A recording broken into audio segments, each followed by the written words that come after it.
Let's create a procurement task in Source-to-Pay Workspace. Navigate to Procurement Workspace under Procurement Case Management.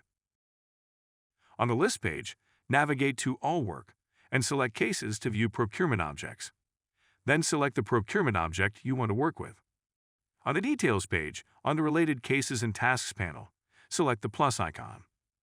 Now, we'll create a new case or task. From the drop-down list, select Procurement Task and select Create. On the form, we'll fill in the fields as needed. These include selecting a due date, and we'll choose an action type for task, the document template, the assignment group, and who we want to assign the task to. We'll select an expected start time and select Save. Now that the task is created, select Send to Assignee to send the task to the assigned shopper or employee's queue.